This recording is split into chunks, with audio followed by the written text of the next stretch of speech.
Welcome to the next episode of Real Stories Leadership Series for the Canadian real estate industry. I'm your host, Micheline Bentley from Matrix360, and we're excited to collaborate with Informa Canada today to deliver a platform for leaders to share their experiences. The intent of our dialogue is to really engage leaders as they share their insights and wisdom. Before we commence, just a little tidbit about Matrix360. We're an advisory platform in the real estate industry that bridges the human experience with business innovation. It is with great privilege and responsibility that we partner and advocate for our people in the industry. Today we're here at the RealREIT, Real Estate Investment Trust Conference in Toronto, Ontario, and we're honored to be joined by Michael Waters from Mentorship, the CEO and board trustee. Thank you so much for being with us here today. Pleasure. We know how busy you are, so we'll try to keep this quick. So just to start off, could you share a little bit about the work you currently do and why it matters to you? So, I'm the CEO of the REIT, and I've had a long career in real estate, almost 25 years, and through that career, I've done different things, and I've always found different challenges, and being in the CEO role, running the business, you find that you have to learn new lessons. The lessons that sustain you in the early part of your career, in the middle part of your career, you need to adapt. And so, where I'm spending my time now, setting strategy, capital allocation, and talent management are the three big areas where I spend a lot of time. And what do you feel has kept you engaged over the years in terms of making that transition from PricewaterhouseCoopers to the next company, and now Mentor, which is a family-owned and operated company, which is now a REIT? Yeah. I think what's really kept me energized is the opportunity to take on different roles and learn. And I've always felt that those learning opportunities have been the things that have really energized me. And sometimes you take on a new role or you're thrust in a new position, and initially, at least, it can be quite scary. Yep. But I find that rising to that challenge and tackling it has been one of the things that's really kept me energized. And so I've enjoyed that. I've been with Minto for almost 12 years now, and I've been fortunate to have a number of different business cards in my time there, and been thrown different opportunities, and that's what's really kept me quite excited over the last 12 years. So along with those challenges that you face, the ups and the downs, can you recall something that you had to do? So maybe a job, a project, an assignment, an acquisition, maybe a volunteering experience, who knows, that you didn't enjoy, that you didn't think much of at the time. And in retrospect, you really look back and say, wow, that had an incredible impact on who I am today and what I'm doing today. Yeah, early part of my career, my last company, I was involved in a takeover. Our company was taken private by a hedge fund, and it was a very difficult process, marketing the company to potential acquirers, and then once a deal had been done, working through the challenging process of integrating into a new structure with a different set of investors who had different expectations and values. Values, and it was perhaps one of the most stressful periods of my career. But I learned so much from that, and I look back at it now, thinking about the stress and how difficult it was at that time, but also how much I learned from the people around me, from the acquirer and their professionals, and it actually ended up, in retrospect, being a huge development opportunity for me professionally. So, kind of a blessing in disguise. It was, yeah. Let's talk a little bit about mentorship. I know we were talking earlier about how Minto's really invested in a leadership program and how engagement is something that really matters to you. Is there someone that you've looked to professionally, maybe even personally, for guidance, leadership, advice? As you've progressed through your career, you're a CEO. You were a CEO at a very young age in the grand scheme of things. What's the sort of best piece of advice that you've been given, if it's one particular mentor? So I would say, I didn't restrict myself to one mentor, Yeah. and I didn't also restrict myself to mentors that were in my department or even in my company. I've been fortunate in my career that I've had a series of informal mentors, folks that were, in some cases my line manager, in other cases external professionals, professional advisors, board members, and others who I've tapped into on a regular basis for help, and sometimes just to get perspective on a different situation. And I've always found that soliciting views from a number of different perspectives was always very helpful for me in building my sense of of a challenge and how I would overcome it. And so I guess my word of advice would be that no one mentor is a silver bullet, and it would encourage people to look broadly. One in terms of the number of mentors that you might seek out to build a relationship with, and where you might look for them, because they're not always right in front of you in the obvious spaces. Exactly. Sometimes the best mentorship opportunities come from the most unlikely, a more diverse perspective. Is there any piece of advice that really resonates with you that you've kind of brought forward that you live by? I do, and I think one of the things that I've really think about a lot, of course, there's an emphasis on education, formal education, hard skills.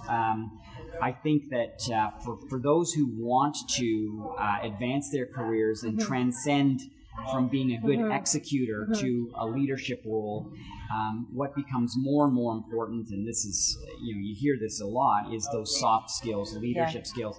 And I think what is often missed in that is that I think leadership starts with you and an understanding of yourself, your self-awareness, your strengths, your areas of development, how you impact others. And with self-awareness comes empathy. And empathy is critical if you're communicating, seeking to inspire or rally people around a cause. Those soft skills are not something you learn at school. They're not something that you pick out of a textbook. Those are things that you spend time on yourself, and that those skills are critical. That kind of ties nicely into our next question. If you were to look back at your 20-year-old self, what sort of piece of advice would you give yourself, knowing what you know now, and as you describe what a leader should be in order to enable others and inspire others, rather than... I think, being willing to put your hand up, to take on a task, that to volunteer, to say yes on things that are outside your average everyday, your stated responsibilities. Those opportunities are great learning experiences, and they also demonstrate to the team around you that you're willing to take on more and willing to take a risk and to fail and to learn from that. That would be number one. And the second point, I think, is taking ownership of things.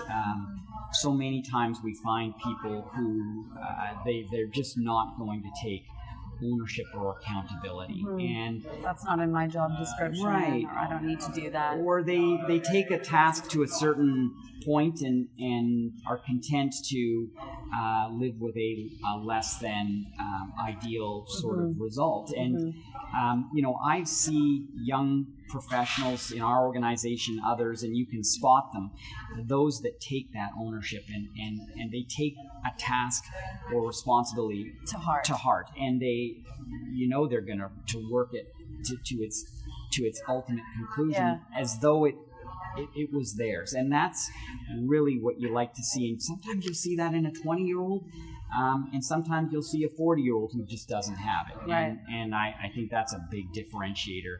And looking back at my 20-year-old self, that would have been something that would be a lesson. Yeah, that's a great piece of advice in general, just in terms of like taking ownership and knowing that you can make something better. It's not just about what's initially given to you, just kind of taking it to the next step. We're going to switch gears here a little bit for a moment. I just want to share some interesting information with you. According to the last Stats Canada census report, 82% of the Canadian population live in large, medium-sized centres in cities across the country, one of the highest concentrations among the G7 nations. Also, according to the 2016 Matrix Canadian Real Estate Diversity Workplace Survey that we did, in Ontario, over 52% of the population in urban centres are female, yet less than 34% of women are in leadership positions.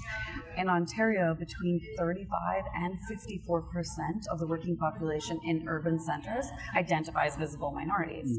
And that could be visible race, ethnic groups, etc. Yet less than 25% of them are in leadership positions. Yeah. I know we had an interesting conversation earlier about leadership. So considering this information, what are some of the challenges that you've witnessed over the course of your career that you feel affect these groups identified as the world changes? Women and racialized groups regarding sort of their access to advancement in leadership. Well, so much of advancement is networks and who you know, and I think that is a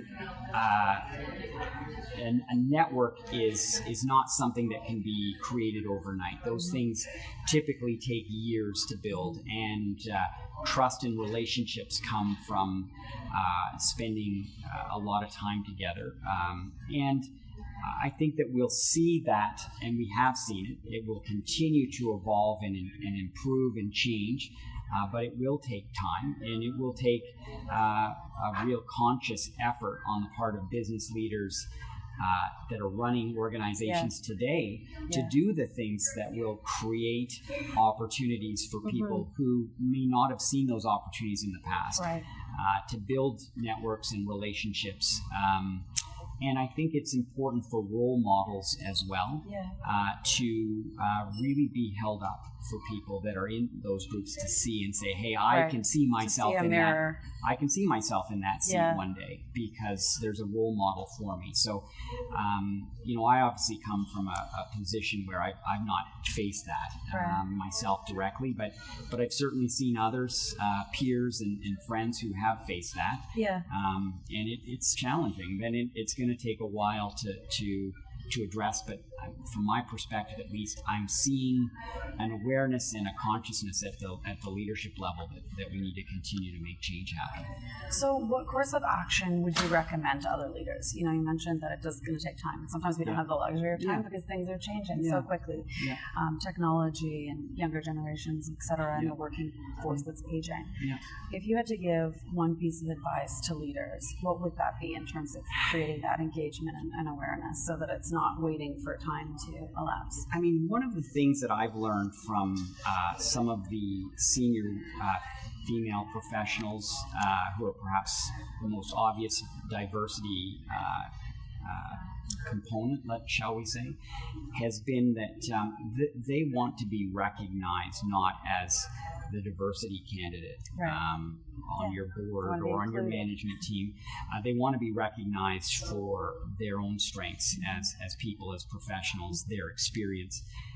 And so I think what's important as leaders to be sure that we're not pigeonholing people, like a checklist. Yeah, a checklist. I think that comes across as inauthentic, and I think people see through it. I think the challenge for leaders is to be, eyes open around their talent management, the succession candidate pool that they have, and to look for candidates that bring that. And I would say also, I think about diversity in a broader way, and not pigeonholing people as someone, a female candidate, racialized or different ethnic background, but diverse views and diverse experience. And all the intersections. Yeah, and I think that's really important. And there's so many studies that show, if you have a diverse team tackling a problem, that you tend to get a better result. And I've certainly seen that in my own experience in the workforce, that if you've got 6 guys and they've all had the exact same background, you're going to get an answer that's pretty predictable. Right. And sometimes the predictable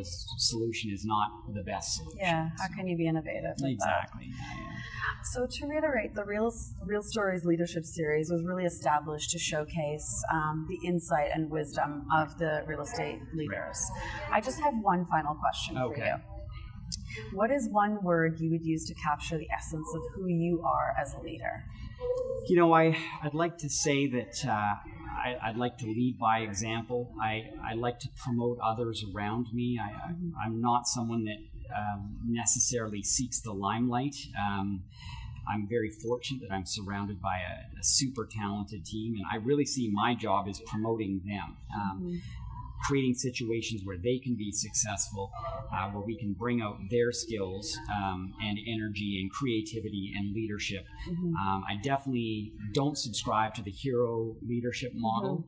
I sort of shy away from that and don't want to model my organization around that. So, what would that word be?